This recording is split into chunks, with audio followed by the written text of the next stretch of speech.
All right, I got it fixed. I went and scavenged an axle out of an Atlas locomotive. Yeah, that cost me. So that guy is down. He's down an axle. I got to find a source to get. If any of you know of a source for Atlas axles, remember you can't post links in the comments. Just post it a way that I can find an Atlas axle, and that would be much appreciated. I have not had good luck in finding their axles in the past. And the one I thought was right turned out it was just slightly bigger, as we saw from the calipers. Okay, so basically, I got them in here. They're lubed, and they work good. And we'll apply. Put the new axle polisher up, put them in here, good to go. All right, we don't need, and you saw how little bit of lube we used. That's all you need.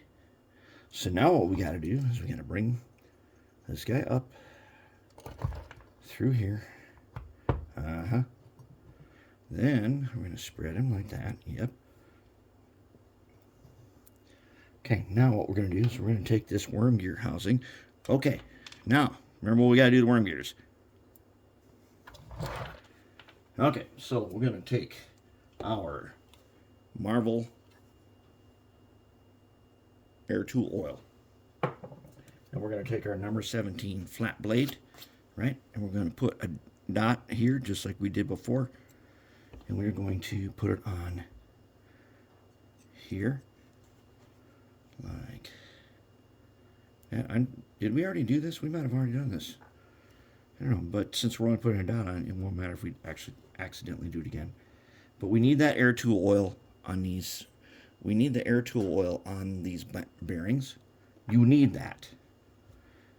And what it'll do is one of the things, if you've ever seen these before that got rust on them, this will stop that completely. And just like our motor, phosphor bronze bearings and air tool oil, they go hand in hand. That's good stuff. All right, so let's go ahead and fit him.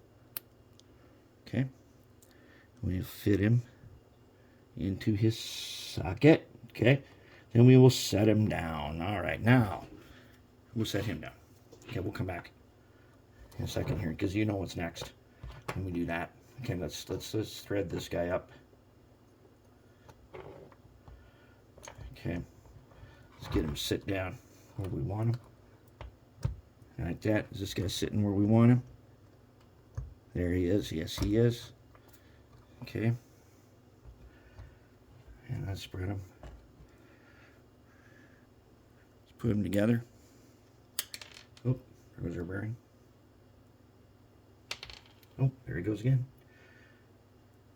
All right, now let's put him in the socket. Okay, and then drop him down in. Okay, now he's in there. Now they're both in there. Okay, good to go. Now what we want to do is we want to take the red lithium again, and we're just going to take a tiny bit, a little bit, and we're going to do like that. Okay, we're just going to run them around once or twice. You don't need hardly any of this stuff. It finds its way, and then it doesn't spread, doesn't go anywhere. It does exactly what this stuff is what lube is supposed to do.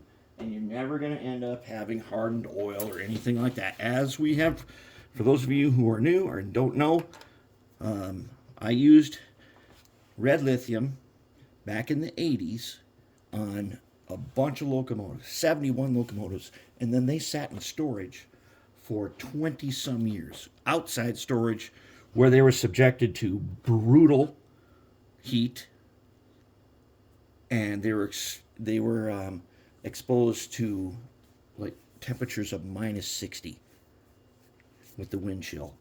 It was just ridiculous. And 20 years later, they come out and they're just perfect. Everyone that had red lithium on them, there is absolutely, you can't tell that it's been on that long.